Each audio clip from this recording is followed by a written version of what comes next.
Parturition की। Parturition मतलब क्या होता है? पार्चुरेशन मतलब it is the expulsion of fully formed fetus from uterus after completion of gestation. After completion of gestation. अब ये कंप्लीशन ऑफ गेस्टेशन कब होता है? ये पीरियड होता है 9 मंथ्स का, या डेज में अगर बोल दे तो 280 डेज का। ओके, एक्चुअली में parturition is a neuro endocrine mechanism, मतलब इसमें नर्वस सिस्टम का भी रोल है और इसमें हार्मोन्स का भी रोल है, इसलिए इसको एंडोक्राइन वर्ड भी मिला है। ठीक है ना? तो इसमें सबसे पहले होता क्या है पार्चुरेशन में? सबसे पहले एक फीटल इजेक्शन फैक्टर, एक फैक्टर होता है जिसका नाम है फीटल इजेक्शन फैक्टर। ये जो फैक्टर है ये कौन बनाता है? It form by the fully form foetus, fully formed foetus और प्लस प्लेसेंटा, ये दोनों इसको बनाते हैं। तो जैसे ही फीटस जो है वो फुल्ली डेवलप हो जाता है वो रिलीज करता है फीटल इजेक्शन फैक्टर। ये फीटल इजेक्शन फैक्टर जो है ये कॉज करता है माइल्ड यूटेराइन कॉन्ट्रैक्शन। ये माइल्ड मतलब कि हल्के यूटेराइन कॉन्ट्रैक्शन को कॉज करता है।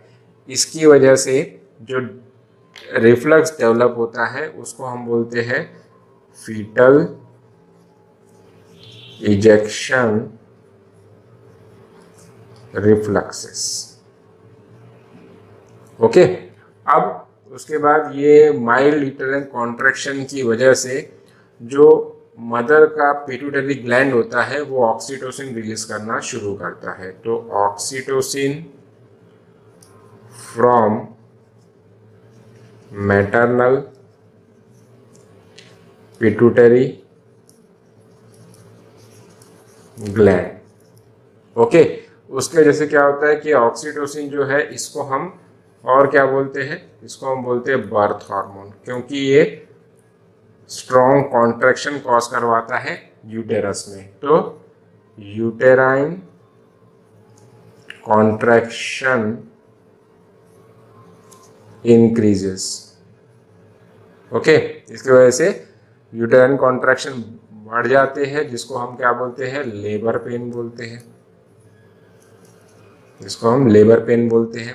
अब इसकी वजह से सर्विक्स जो है वो डायलेट होता है, सर्विक्स डायलेटेड, और सर्विक्स डायलेट होने के कारण क्या होता है? एक्सपल्शन होता है, और expulsion birth.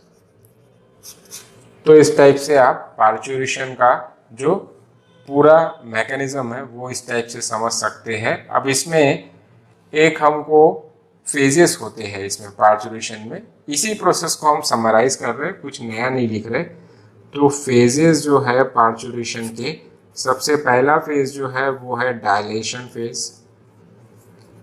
Dilation phase, dilation phase जो होता है वो डेवलप होता है रिलैक्सिन, एक हार्मोन है ना, उसकी वजह से।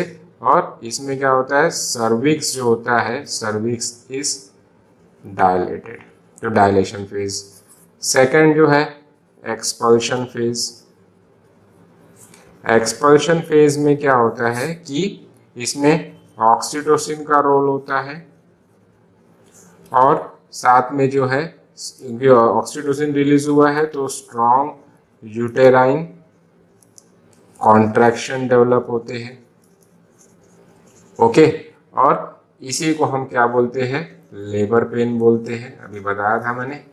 ओके, लेबर पेन बोलते हैं, और इसकी वजह से क्या हो रहा है? एक्सपल्शन हो रहा है।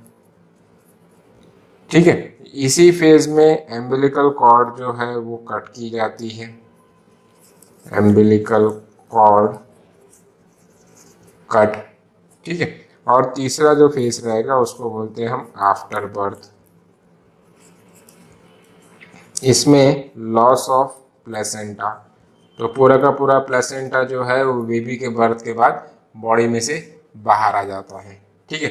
अब ये जो एक्सपल्शन फेज है, ये जो एक्सपल्शन है, एक्सपल्शन में एक्चुअली में जैसे ही बेबी का एम्बिलिकल कॉर्ड कट किया जाता है तो जो रेस्पिरेटरी गैसेस का जो एक्सचेंज है वो जब बेबी मदर के यूटेरस में था तब मदर के एम्बिलिकल कॉर्ड थ्रू हो रहा था, लेकिन जैसे ही कट किया गया तो पहली बार बेबी जो है अपने लंग्स को एक्सपांड करता है ना, पहली बार अपने लंग्स के थ्रू वो रेस्पिरेशन लेने का ट्राई करता है। इसीलिए वो जो है पहली बार जैसे ही बर्थ होता है तो वो जैसे ही हम लोग कट करते हैं वैसे ही बेबी जो है रोना शुरू करता है। It is because of the lung expansion.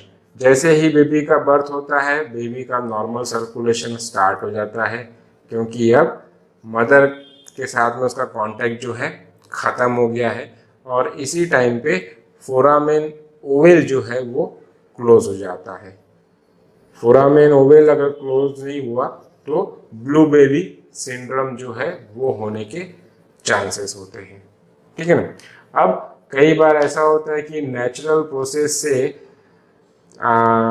ये सब जो है पॉसिबल नहीं हो पाता, तो उस टाइम पे सर्जिकल रिमूवल या surgical removal of foetus, removal of foetus doctors करते हैं, उसी को हम बोलते हैं सिजेरियन, इसी को हम बोलते हैं सिजेरियन। ओके, तो मेरे ख्याल से आपको पार्चुरेशन समझ में आ गया होगा। Okay, thank you.